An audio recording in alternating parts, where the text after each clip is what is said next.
This is not Switzerland. And it's not the Maldives either.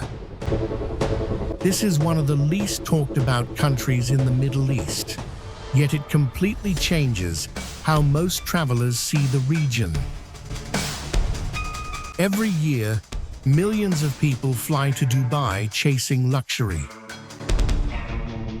But only a few take a different turn and end up in Oman. I didn't expect much when I first came here.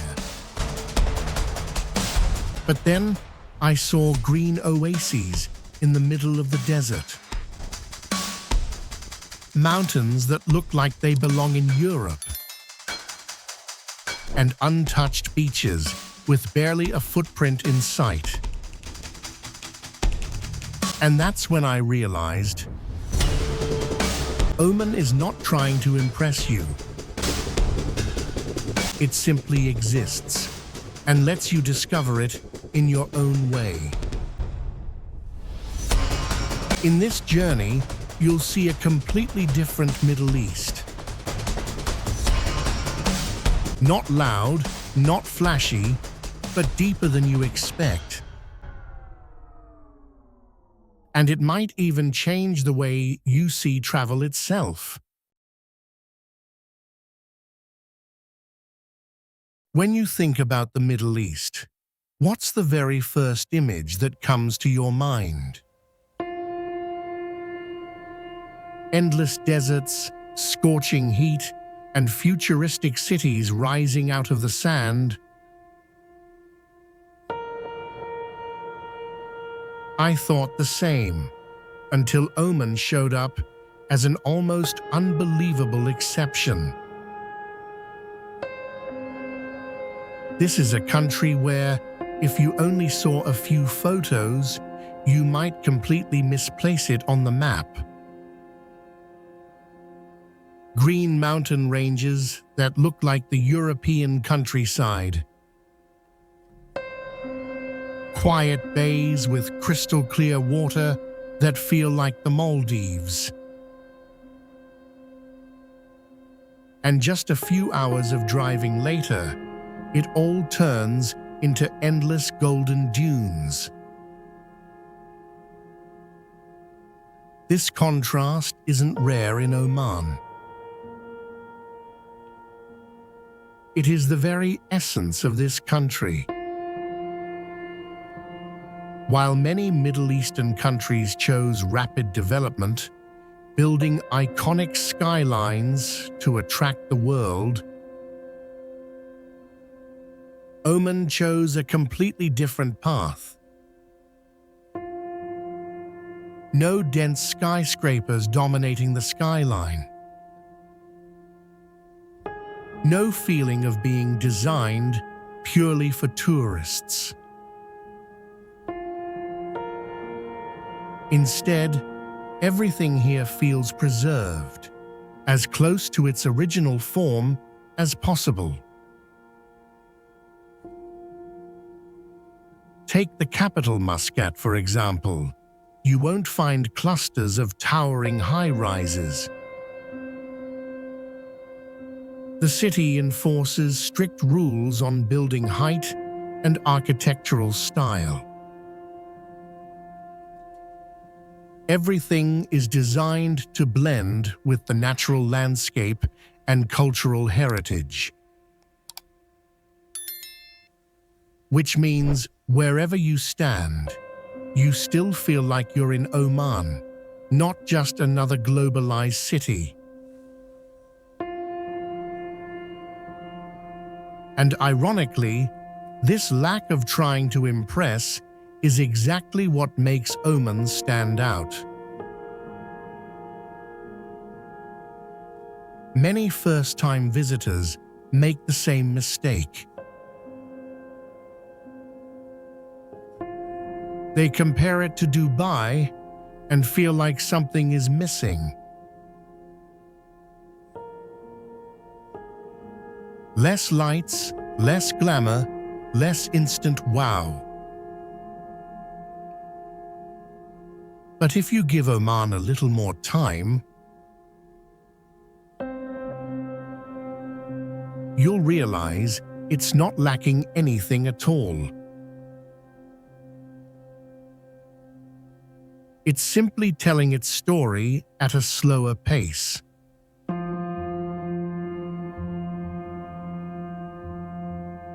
And once you start listening, you'll find that story runs much deeper than you expected. The biggest lesson Oman teaches you might be surprisingly simple. Not every place that impresses you instantly is the one you'll remember the most. Sometimes, the places that slow you down are the ones that stay with you the longest. And to truly understand that, we need to begin at the heart of this country. A city that isn't loud or flashy, yet has quietly shaped Oman for thousands of years. Muscat. If Oman were a story, then Muscat would be the chapter you simply cannot skip. This city doesn't impress you at first glance. There are no towering skyscrapers or dazzling lights filling the night. But the longer you stay, the more you realize Muscat doesn't need to try to be special, because its history has already done that. For over 1,000 years, Muscat has been a vital trading port. Ships from India, Persia, and East Africa once docked here. And along with goods, they brought culture, beliefs, and stories. That's why, when you walk through this city, you're not just seeing Oman. You're experiencing a blend shaped over centuries. One of the places that captures this best is the Sultan Qaboos Grand Mosque. The moment you step inside, you feel an almost complete silence. Not an empty silence, but one filled with meaning. Soft light filters through intricate architectural details, and every space seems designed to slow you down. But what makes this place special isn't just its beauty. It's how it connects tradition with modernity. A structure built in modern times, yet carrying the soul of centuries past. Beyond grand landmarks, Muscat reveals itself most clearly in everyday life. Like when you wander into Mutra Souk, the scent of frankincense lingering in the air. Small stalls filled with spices, fabrics, and handmade goods. And shopkeepers who aren't in a rush, ready to talk, share stories, or simply offer a smile. That's when you realize Muscat isn't a place to rush through. It's a place to slow down and let things unfold. Many travelers, especially those used to fast-paced cities, feel this place is too quiet. But that's not Muscat's weakness. That is its identity. The lesson Muscat offers is simple. Not every louder place offers a deeper experience. Sometimes it's the quiet that allows you to truly connect with the place. And once you begin to adapt to that slower rhythm, you'll be ready for the surprises Oman has in store. Because just a short distance outside Muscat, the landscape changes completely. From quiet streets to narrow canyons hiding crystal-clear waters. And that's where the real journey begins. Leaving Muscat, you don't have to travel far to notice something unusual. The landscape begins to change so quickly that you barely have time to adjust. Quiet coastal roads slowly give way to dry, rugged cliffs. And then suddenly, in the middle of all that dryness, a completely different world appears. That is Wadi Shab. To reach this place, you can't just arrive and look. You have to walk, cross rocky paths, and wade through shallow streams. And that journey itself makes the experience different. Because when you finally reach those turquoise pools hidden between cliffs, it feels like you've actually earned that view. Many people think beautiful nature should be easy to access. But in Oman, that difficulty is what makes it unforgettable. Not far from there, another place makes people stop, but in a completely different way. Bima Sinkhole.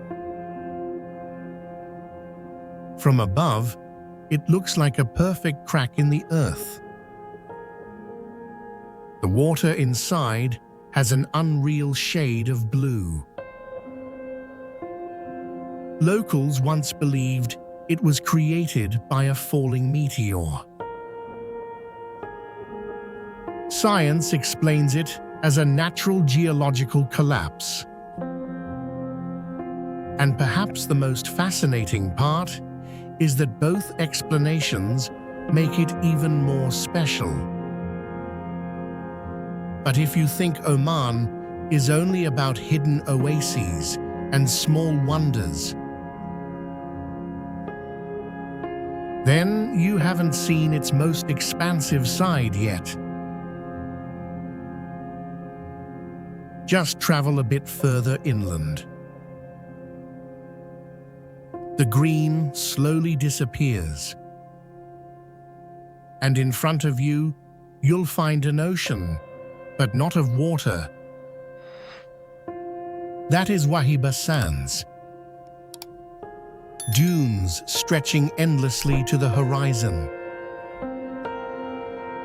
And the strange thing is, it never looks the same twice. In the morning, the sand appears pale gold. By afternoon, it turns deep amber. And at sunset, everything softens into something almost surreal. But the desert is not just a landscape. It is a living ecosystem. Bedouin communities have lived here for generations. They understand every breeze, every footprint in the sand. And camels move slowly, yet almost never lose their way. Many travelers come here just to take photos and leave.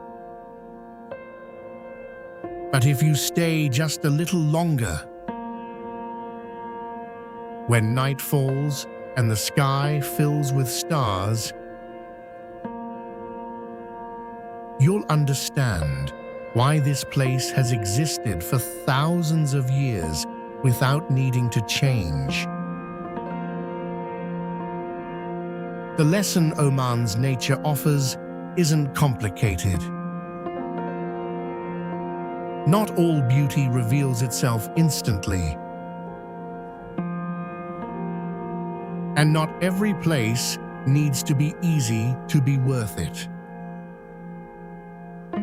Sometimes it's the journey, the slowness, that makes it unforgettable. And once you begin to understand that rhythm of nature, you'll realize there are still places in Oman that even fewer people have seen. Places that don't appear in typical itineraries, yet hold some of the most untouched beauty. And that's where we're heading next. But if you think you've seen all of Oman after the popular spots, the journey might have only just begun. Because the most extraordinary places here rarely sit on typical travel maps. One of them is the Defies Islands. From a distance, these islands look like a wild version of the Maldives. The water is so clear, you can see the seabed even from above. But what makes this place special isn't just its beauty. It's a strictly protected reserve where the ecosystem remains almost untouched. If you're lucky, you might swim alongside sea turtles or see vibrant coral reefs. And that limited access is exactly what keeps it pristine. Leaving the ocean behind, Oman still has more surprises, this time high above the ground. Jebel Shams. This is Oman's highest peak and home to one of the most dramatic landscapes in the region. Right below lies Wadi Ghul, often called the Grand Canyon of Arabia. Cliffs plunge deep into the earth, like pages of a massive geological book. But what makes it different is the silence. No crowded viewpoints, no overwhelming tourist presence. Just wind, rock, and the feeling that you're standing before something far older than time. And if you travel even further, you'll arrive somewhere few would ever expect in the Middle East. Salalah. During the Kharif monsoon season, it transforms completely. Dry land turns lush and green. Mist covers the hills, and waterfalls begin to form. A landscape that, without context, you'd never believe belongs to the Middle East. Many travelers miss places like this, not because they aren't beautiful, but because they aren't famous. And that might be the biggest mistake when exploring a place like Oman. The lesson here is simple.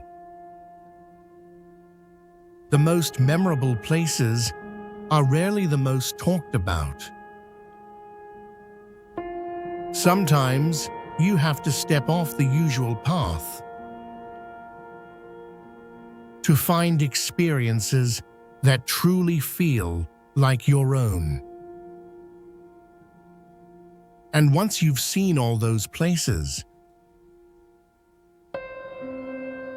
you begin to realize that Oman is not just a destination. It's a way of rethinking how you travel. And that's when the journey becomes something much deeper. It's no longer about where to go next, but why you travel in the first place. And that's what we'll explore in the final part. After everything you've experienced in Oman, one thing becomes clearer than ever. This wasn't just a journey through beautiful places. It was a journey that changes how you see travel itself. Because Oman doesn't give you what you expect. It gives you what you didn't even know you needed. In many places, travel is often about convenience and speed. You arrive, take photos, and quickly move on to the next stop. But in Oman, everything seems to move at a different pace. You have to walk to reach an oasis. You have to wait to see the desert change with the light. And sometimes you simply sit and do nothing at all. At first, that can feel unfamiliar, even a little uncomfortable. But slowly, you begin to understand. Travel isn't always about doing more. Sometimes it's about feeling more. A simple example: an evening in the Wahiba Sands. No Wi-Fi, no noise. Just wind, sand, and a sky full of stars. In many places, that moment might be seen as nothing to do. But here, it's everything. Or when you walk through the quiet streets of Muscat. No packed schedule. No pressure to check in. Just you and a city slowly revealing itself. That's when you realize something important. The most memorable experiences are rarely the most carefully planned ones. And maybe that's the biggest lesson Oman offers. Slowing down is not a waste of time. It's how you become truly present in each moment. Many of us travel, but aren't truly there. We're too busy capturing everything and forget to experience it. Oman doesn't stop you from taking photos, but it makes you want to put the camera down and simply look. And when you do, you don't just see a country. You begin to see yourself more clearly. Maybe when you leave Oman, you won't remember every single place, but you'll remember how it felt. The feeling of slowing down, the feeling of connection, and the feeling that you were truly there. And maybe that's what every journey should offer. Not just the places you've been, but who you become after you return. And if a place can do that, then maybe it's truly worth visiting. Oman is one of those places. And maybe your journey is only just beginning.